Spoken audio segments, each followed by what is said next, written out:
Hello friends, welcome to queen bee paradise Tamil. நம்ம எல்லார் வீட்லேயுமே ஒரு ஆள் இருப்பாங்க. வீட்டில் லைட்டு ஃபேன் எல்லாம் சும்மா ஓடிட்டு இருந்தால் பயங்கரமாக டென்ஷன் ஆயிடுவாங்க. லைட் ஆஃப் பண்ணு, ஃபேன் ஆஃப் பண்ணுன்னு கத்திக்கிட்டே இருப்பாங்க. எங்கள் வீட்டில் எங்கள் அம்மா குழந்தை தூங்குறத கூட கவனிக்காமல் போய் ஃபேன் ஆஃப் பண்ணுவாங்க. அவ்வளோ ஆர்வம். உங்கள் வீட்டில் அப்படி டென்ஷன் ஆகிறவங்க யார்? நீங்கள் தானே? கமெண்ட்ஸில் சொல்லுங்கள். இப்போ உங்கள் வீட்டுக்கு எவ்வளவு கரண்ட் பில் கட்டிகிட்ருக்கீங்க அப்படின்னும் கமெண்ட்ஸில் சொல்லுங்கள்.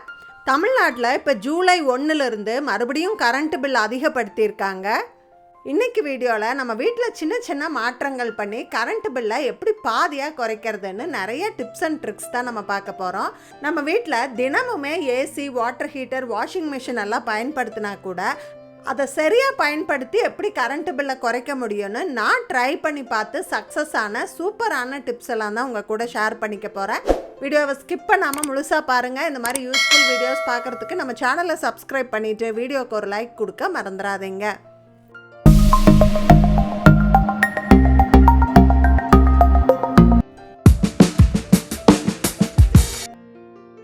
நம்ம வீட்டுக்கு கரண்ட் பில் எடுக்கும்போது இவ்வளோ யூனிட் ஓடி இருக்கு, அதுக்கு இவ்வளோ கரண்ட் பில்னு சொல்கிறாங்க இல்லையா? இந்த யூனிட் அப்படின்னா என்ன, அது எப்படி அதிகமாயிட்டே இருக்கு அப்படின்னு பார்க்கலாம். ஒரு 100 வாட்ஸ் குண்டு பல்பு இருக்குன்னு வச்சுக்கலாம். இது 1 மணி நேரம் எரியுது அப்படின்னா 100 வாட்ஸ் பவர் எடுத்துக்கும்னு அர்த்தம். இதே இந்த பல்பு 10 மணி நேரம் எரியுது அப்படின்னா 1000 வாட்ஸ் பவர் எடுத்துக்கும். அதுதான் ஒரு யூனிட். 10 மணி நேரம் ஒரு பல்ப் எரியும் போது 1 யூனிட் பவர் எடுத்துக்குது. ஆனால் ஒரு ஏசி 1 மணி நேரம் ஓடுனாலே 1 யூனிட் பவர் எடுத்துக்கும். நைட்டு ஃபுல்லாக ஒரு 8 மணி நேரம் ஏசி ஓடுது அப்படின்னா 8 யூனிட் எடுத்துரும். இந்த மாதிரி நம்ம வீட்டில் இருக்கக்கூடிய fridge, washing machine, TV, water ஹீட்டர்னு எல்லா அப்ளையன்சஸும் அதோட வாட்டேஜுக்கு தகுந்த மாதிரி பவர் எடுத்துக்கிட்டே இருக்கும். அதனால் யூனிட் ஏறிக்கிட்டே போகும். அதுக்கு தகுந்த மாதிரி கரண்ட் பில்லை நம்ம கட்டுறோம். நம்ம வீட்டில் இருக்கிற ஒவ்வொரு அப்ளையன்சஸும் எவ்வளோ கரண்ட் எடுத்துக்கும் அப்படிங்கிறத இங்கே ஒரு சார்ட் மாதிரி உங்களுக்கு கொடுத்துருக்கேன். இது ஒரு ஸ்க்ரீன்ஷாட் எடுத்து வச்சுக்கோங்க. அதிகமாக கரண்ட் இழுக்கக்கூடிய அப்ளையன்சஸை எல்லாம் பார்த்து கவனமாக பயன்படுத்துங்க. உங்கள் வீட்டில் கரண்ட் பில் தானாகவே கம்மியாகும்.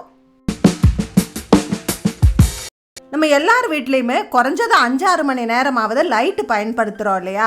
லைட்லேயே 3 வகையான லைட் இருக்குது. நம்ம லைட்டில் பார்த்தீங்கன்னா குண்டு பல்பு 100 வாட்ஸ் பவர் எடுத்துக்குது அப்படின்னா அதே வெளிச்சத்தை தரக்கூடிய எல்இடி பல்பு வெறும் 10 வாட்ஸ் பவர் தான் எடுத்துக்கும். ஒரு குண்டு பல்பு ஒரு மாதத்துக்கு 30 யூனிட் சாப்பிடுது அப்படின்னா எல்இடி பல்பு வெறும் 3 யூனிட் தான் எடுத்துக்கும். 90% கரண்ட் பில் மிச்சப்படுத்தலாம். அதனால் உங்கள் வீட்டில் இன்னும் குண்டு பல்பு, சிஎஃப்எல் பல்பெல்லாம் பயன்படுத்திகிட்டு இருக்கீங்க அப்படின்னா அதையெல்லாம் அதே வெளிச்சத்தை தரக்கூடிய எல்இடி பல்பாக மாற்றுறதால கரண்ட் பில்லை ரொம்பவே சேமிக்கலாம்.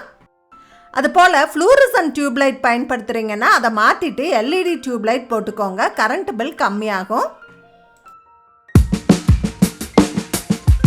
நம்ம வீட்டில் சைலண்ட்டாக நைட்டும் பகலும் அதிகமாக கரண்ட் இழுத்துட்டு இருக்கக்கூடிய ஒரு அப்ளையன்ஸ் எது தெரியுங்களா? நம்ம வீட்டு சீலிங் ஃபேன் தான். நம்ம ஊர் கிளைமேட்டுக்கு சம்மர்லலாம் ஒரு நிமிஷம் கூட ஃபேன் போடாமல் இருக்கவே முடியாது. ராத்திரி பகல்னு 24 மணி நேரமும் ஏதாவது ஒரு ரூம்லையாவது ஃபேன் ஓடிக்கிட்டே இருக்கும். அந்த மாதிரி ஒவ்வொரு வீட்டு கரண்ட் பில்லுலையும் 30% 40% கரண்ட் பில் நம்ம ஃபேனுக்காக மட்டுமே செலவு பண்ணுறோம். நம்ம வீட்டில் ஃபேன் எல்லாம் நம்ம அடிக்கடி மாற்றவே மாட்டோம். 10 வருஷம் 15 வருஷம் ஆனால் கூட அதே ஃபேனை ரிப்பேர் பண்ணி யூஸ் பண்ணிக்கிட்டு இருப்போம். ஆனால் பழைய ஃபேனெல்லாம் பார்த்தீங்கன்னா ஓல்டு டெக்னாலஜி, அதெல்லாம் இண்டக்ஷன் ஃபேனு. இந்த பழைய டெக்னாலஜி இண்டக்ஷன் ஃபேன் எல்லாம் பார்த்தீங்கன்னா ரொம்ப அதிகமாக கரண்ட் எடுத்துக்கும். ஃபேனுங்கிறது ஒரு தவிர்க்க முடியாத விஷயமா இருக்கிறதால நீங்கள் கரண்ட் பில்லை குறைக்கணும்னு நினச்சிங்கன்னா பிஎல்டிசி ஃபேன் ஆப்ட் பண்ணலாம். இண்டக்ஷன் ஃபேன் 80 வாட்ஸ் வரைக்கும் எடுத்துக்குது அப்படின்னா பிஎல்டிசி ஃபேன் வெறும் 35 வாட்ஸ் தான் பவர் எடுத்துக்கும். பிஎல்டிசி ஃபேன் ரொம்பவே எனர்ஜி சேவிங்காக இருக்கும். 2 மாதத்துக்கு கணக்கு போட்டு பார்க்கும்போது இண்டக்ஷன் ஃபேன் 120 யூனிட்டும் பிஎல்டிசி ஃபேன் வெறும் 50 யூனிட்டும் தான் எடுத்துக்குது. ஒரு யூனிட்டுக்கு ஆவரேஜாக 6 ரூபான்னு போட்டாங்க கூட நம்ம இண்டக்ஷன் ஃபேனுக்கு 720 ரூபா பில் கட்டுவோம். பிஎல்டிசி ஃபேனுக்கு 300 ரூபா தான் பில் கட்டுவோம். பிஎல்டிசி ஃபேன் 65% நம்மளுக்கு கரண்ட் பில்லை மிச்சப்படுத்தி கொடுக்குது. ரீசெண்டாக எங்கள் வீட்டில் கரண்ட் பில்லை குறைக்கிறதுக்காக ஹால்லையும் பெட்ரூம்லேயும் இண்டக்ஷன் ஃபேனை மாற்றிட்டு பிஎல்டிசி ஃபேன் போட்டுக்கிட்டோம். சூப்பர் ஃபேன் ப்ராடக்ட் எல்லாமே 5 ஸ்டார் ரேட்டிங் உடையது, ரொம்ப கம்மியாக பவர் எடுத்துக்கக்கூடியது. இந்த ஃபேனை இப்போ கொஞ்ச நாளாக நான் பயன்படுத்திகிட்டு இருக்கேன். எனக்கு ரொம்பவே சாட்டிஸ்ஃபேக்ஷனாக இருக்குது. இந்த ப்ராடக்டோட லிங்க் டீட்டெயில்ஸ் எல்லாம் நான் டிஸ்கிரிப்ஷன் பாக்ஸ்லேயும் ஃபஸ்ட்டு கமெண்ட்லேயும் கொடுத்துருக்கேன். தேவைப்பட்ட செக் பண்ணி பாருங்கள். இப்போ ஒரு ஃபுல்லி ஆட்டோமேட்டிக் வாஷிங் மிஷின் இருக்குது அப்படின்னா அது சுடு தண்ணியில் தான் துணி துவைக்கும். அதனால தான் கரண்ட் பில் அதிகமாக எடுக்குது. அவங்க கொடுத்துருக்க ப்ரீசெட் மெனு சூஸ் பண்ணும்போது நம்மளுக்கு 60 டிகிரி 90 டிகிரியில் துணி துவைக்கும். அதனால கரண்ட் பில் ரொம்பவே அதிகமாக வரும். நம்மள நிறைய பேர் இதை கண்டுக்கிறதே இல்லை. சுடு தண்ணியில் துணி துவைக்கும் போது அழுக்கு வேர்வை வாசனையெல்லாம் சுத்தமாக போயிடும், கிருமிகள் எல்லாமும் அழிஞ்சிரும். அதுக்காக தான் அப்படி கொடுத்துருக்காங்க.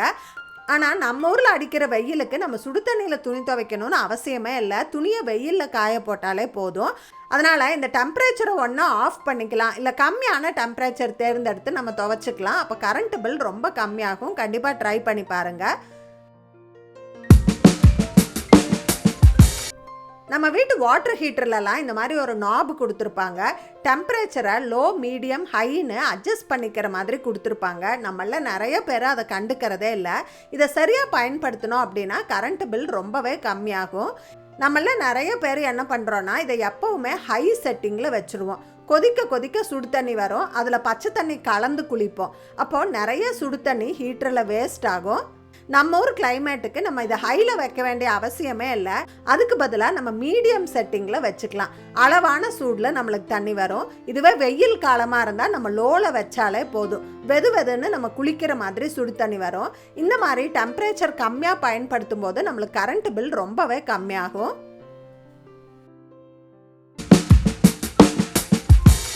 நம்ம வீட்டில் ரொம்ப அதிகமாக பவர் இழுக்கக்கூடிய ஒரு அப்ளையன்ஸ் எதுன்னு பார்த்தீங்கன்னா ஏசி.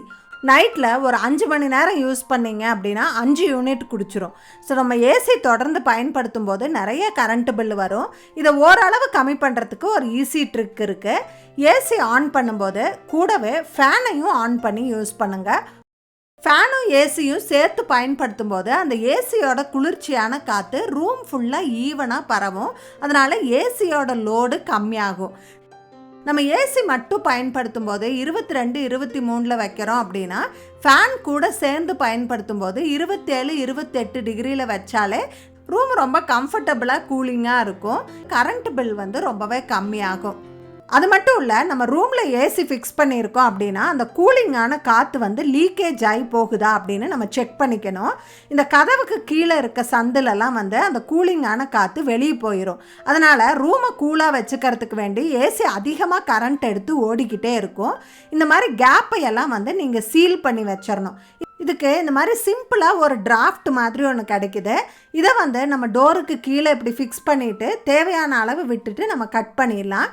இந்த மாதிரி பண்ணும்போது அந்த ஏசி காற்று லீக் ஆகி போகாது. ஏசியில் உள்ள டஸ்ட் ஃபில்டரை எல்லாம் அடிக்கடி சுத்தம் பண்ணி சர்வீஸ் பண்ண வேண்டியது ரொம்பவே அவசியம். டஸ்டெல்லாம் அடைச்சிட்டு இருக்கும்போது ஏசி பெர்ஃபார்மன்ஸ் கம்மியாக இருக்கும். ரூமை கூலிங் ஆக்கிறதுக்கு அது அதிகமாக கரண்ட் இழுக்க வேண்டியது இருக்கும். அதனால் சர்வீஸ் பண்ணி க்ளீனாக மெயின்டைன் பண்ண வேண்டியது ரொம்பவே அவசியம். நான் வீட்டில் இருக்கிற எல்லா அப்ளையன்ஸும் ஆஃப் பண்ணிவிட்டு போய் உங்கள் மீட்டர் பாக்ஸை செக் பண்ணி பாருங்கள். அப்போவும் மீட்டர் ஓடிக்கிட்டே இருக்குது அப்படின்னா எங்கேயோ பவர் லீக் ஆகிட்டுருக்குன்னு அர்த்தம். அதை கண்டுபிடிச்சி நம்ம ஸ்டாப் பண்ணணும்.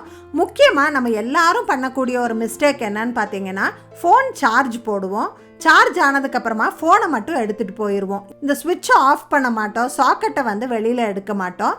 அதே மாதிரி டிவி பார்த்துட்ருப்போம், ரிமோட்டில் மட்டும் ஆஃப் பண்ணிட்டு போயிடுவோம். நம்ம ரிமோட்டில் ஆஃப் பண்ணிட்டு போயிட்டா கூட டிவி 2 வாட்ஸ் வரைக்கும் கரண்ட்டை பயன்படுத்திக்கிட்டே தான் இருக்கும். டிவி மட்டும் கிடையாது, phone charger, laptop charger, washing machine, grinder இது எல்லாமே நம்ம யூஸ் பண்ணாத போதும் ஸ்விட்ச் ஆனாகவே இருந்தது அப்படின்னா கொஞ்சமாக கரண்ட் குடிச்சிக்கிட்டே தான் இருக்கும். அதனால் இதெல்லாம் பார்த்து நம்ம ஆஃப் பண்ணிக்க வேண்டியது ரொம்பவே அவசியம். குழந்தைகளை ஃபேன் ஆஃப் பண்ணு, லைட் ஆஃப் பண்ணு, காசு அதிகமாக போகும் அப்படின்னு திட்டிக்கிட்டே இருக்காமல் நம்ம ஏன் தண்ணி வேஸ்ட் பண்ணக்கூடாது, ஏன் கரண்ட்டை வேஸ்ட் பண்ணக்கூடாது, இதனால் பூமிக்கு என்ன பாதிப்பு வருதுங்கிறத நம்ம குழந்தைங்களுக்கு எடுத்து சொன்னோம் அப்படின்னா அதை கண்டிப்பாக புரிஞ்சுக்குவாங்க. ரொம்பவே பொறுப்பாக நடந்துக்குவாங்க. லைட்டு ஃபேனெல்லாம் பார்த்து ஆஃப் பண்ணிடுவாங்க. நான் இந்த வீடியோவில் ஷேர் பண்ண டிப்ஸ் எல்லாம் உங்களுக்கு ரொம்ப யூஸ்ஃபுல்லாக இருந்திருக்கும்னு நினைக்கிறேன். கண்டிப்பாக இந்த டிப்ஸை எல்லாம் பயன்படுத்தி உங்கள் வீட்டு கரண்ட் பில்லையும் கம்மி பண்ணுவீங்கன்னு நம்புகிறேன். இதெல்லாம் ட்ரை பண்ணி பார்த்து கரண்ட் பில்லு கம்மியாச்சான்னு உங்கள் ஃபீட்பேக்கை கமெண்ட்ஸில் ஷேர் பண்ணிக்கோங்க. வீடியோ பிடிச்சிருந்தா ஒரு லைக் கொடுக்க மறந்துடாதீங்க. உங்கள் ஃப்ரெண்ட்ஸ் அண்ட் ஃபேமிலிக்கோட ஷேர் பண்ணிக்கோங்க. மறக்காமல் நம்ம குயின் பீ பேரடைஸ் தமிழ் சேனலை சப்ஸ்கிரைப் பண்ணிடுங்க. தேங்க்ஸ் ஃபார் வாட்சிங். பபாய்.